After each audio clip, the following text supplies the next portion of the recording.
Hi, I'm Tally, and today let's go through some black horror authors you should be picking up in October. So, Blackoween may not be running this year, but it doesn't mean that you should not be picking up some fantastic black horror books.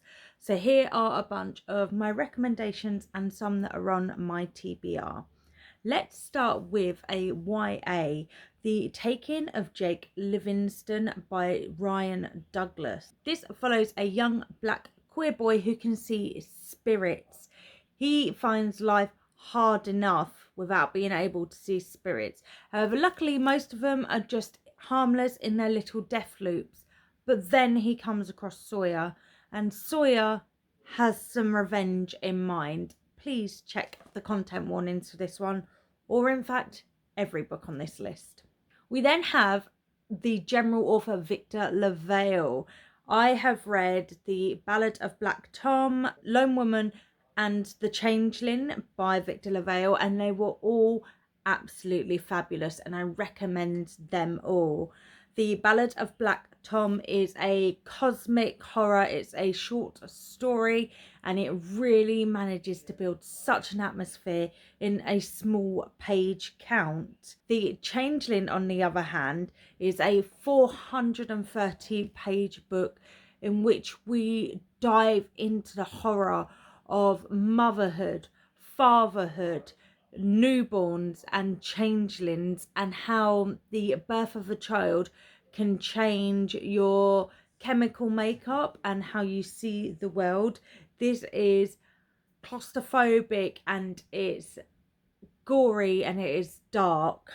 We then have Lone Woman. This is a historical horror. This follows a black woman who moves to the American West, taking up the offer of, if you move there and grow things, you can have a house and a plot of land, and we just need you to basically make this area of America work.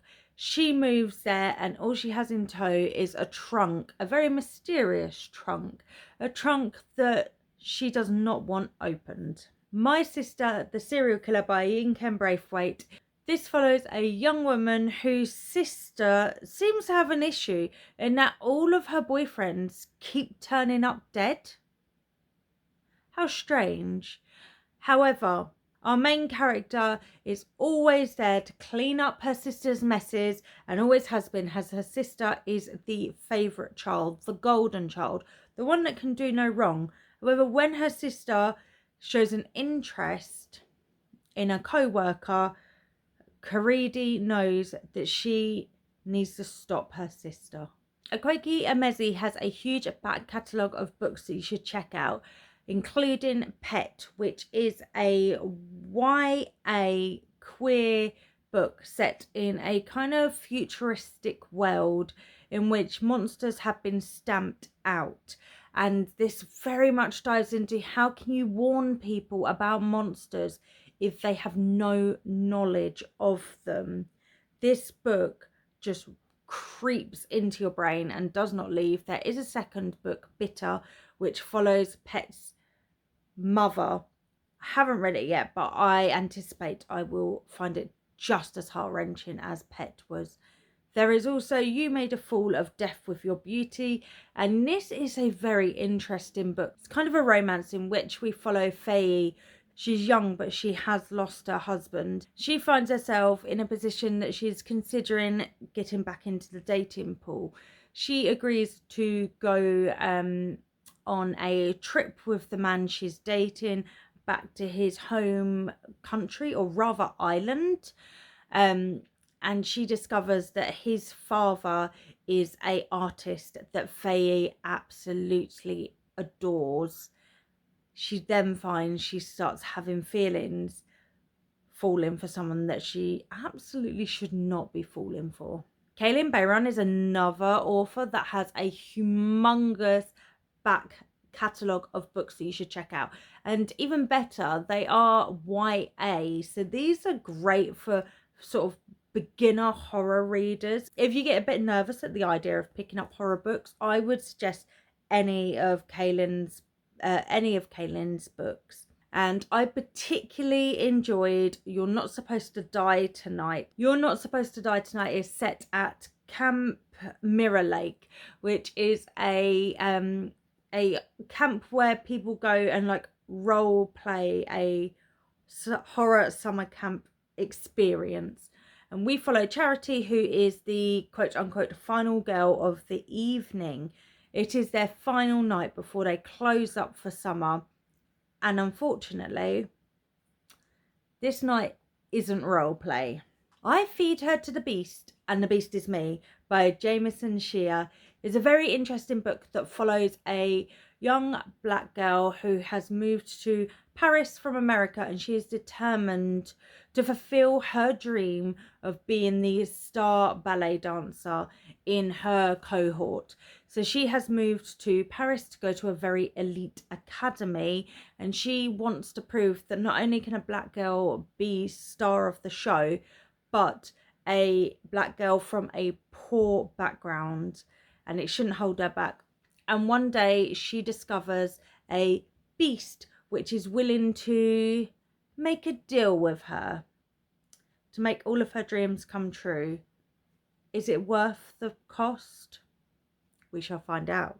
Curdle Creek is a very strange book that I recently read. You can actually see my reading thoughts in the Gothic vlog July Noir edition. I will put it up whichever side it ends up on. And this is by Yvette Battle Felton, and this is such an interesting book. So it's almost historical, so it's set in a unknown location in America, and it is a town that is only occupied by black folk, and they live it's very like patriarchal, and they have a lot of these books that they follow, and it is just such a interesting setup, and I don't really know how to describe it much better than that, except that it is an experience and well worth your time if you want to see my thoughts as I go along in a slightly more cohesive way. Please go check out the vlog. Midnight Rooms by Donna Coles is again a historical horror, and this is set in England 1840, and we follow Arabella, whose parents have died. She had a very wealthy white father and a not so wealthy black mother, so she is seen as an outcast. She's been raised by her grandparents, but they see her as an absolute burden. They're ready to marry her off despite her not having many prospects for marriage.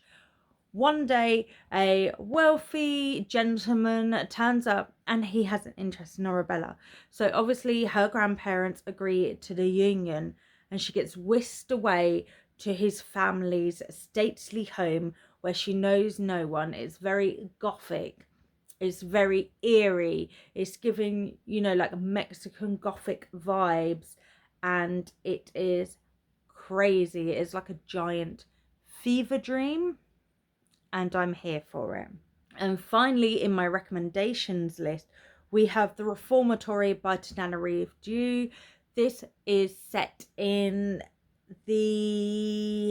when's it set?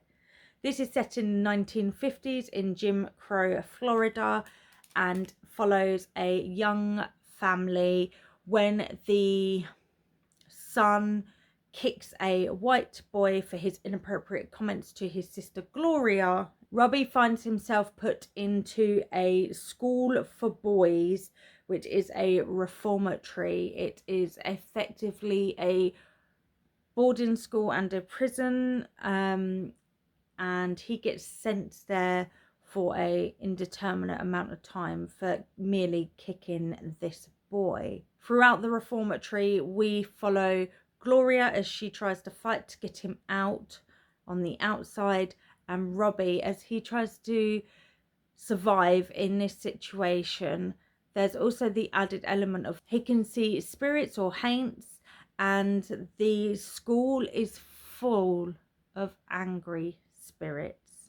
This is based on Tananarive Due's family's history, and the school is actually based on a real school that was in Florida in the 1950s. And finally, an anthology which can introduce you to a whole host of new Black authors out there screaming, which has been edited by Jordan Peele. This has a mixture of horror and sci-fi adjacent stories, and it is perfect for reading stories from authors you know and love and introducing you to newer authors. Now, let's look at some of the books that are on my TBR. And if you have read any of these, let me know in the comments, please. So the first is The Forest Demands Its Due, and this is by Kosoko Jackson. This is a YA queer fantasy horror in which a young Black teen discovers that his dark academia style boarding school has a corrupt secret, and he is about to get very involved in it. Where Sleeping Girls Lie and Ace of Spades by Farida Abeki-Imedi are two dark academia horror adjacent books that I am desperate to read. I recently went through these in my Dark Academia video, which I will link above for some more Dark Academia recommendations if you are interested in that. And both of these are quite high on my priority list. Kaylin Bayram makes the list yet again, this time with Make Me a Monster. This is her new release that comes out in, I think it's the end of September, the 30th of September. I have an ARC, I'm planning on reading it ASAP. This is a Frankenstein retelling as a YA with a touch of fantasy elements. Akwaeke Emezi, as I said, has a huge back catalogue, and one of the books that I really want to read by them is The Death of Vivek Oji, and this is a contemporary queer book, and I've heard it has a few horror elements sprinkled throughout, and we follow the life of Vivek Oji and I believe his death as well.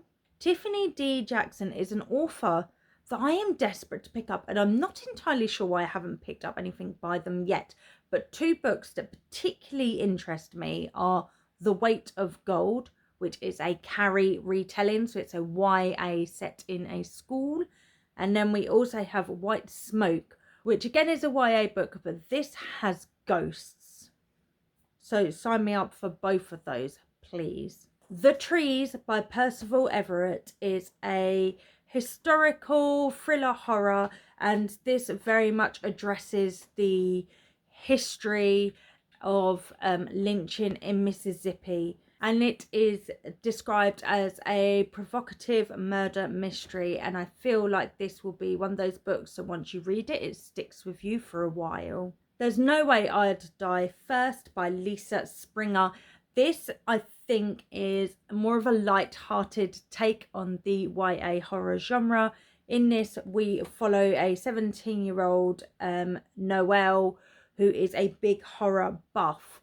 She goes to a school Halloween party, and the clown that has been hired to chase them and give them all a scare turns out to be a legitimate serial killer. And finally, on my TBR is The Dark Place by Brittany S. Lewis. This is again another author that I have quite a few of her books on my TBR. This is a horror YA, and in it, Hayley, 17-year-old Hayley, moves, her family moves across country, and when they get to their new place, she finds that there is magic afoot, dark magic, and I believe there is some form of time travel. So there are my lists of books that you should either check out or books that I'm going to check out. If you've read any of them, let me know in the comments. And if you're looking for something spooky to watch during the horror season, I've got you covered. Here are a bunch of films that I either recommend or some films that I have on my to watch list. So let me know if you've seen any of these, and again, if you have any recommendations, please drop them in the comments. Thank you so much for joining me today, friends, and I will see you soon. Make sure to like and subscribe, and I'll see you for another video soon. Bye!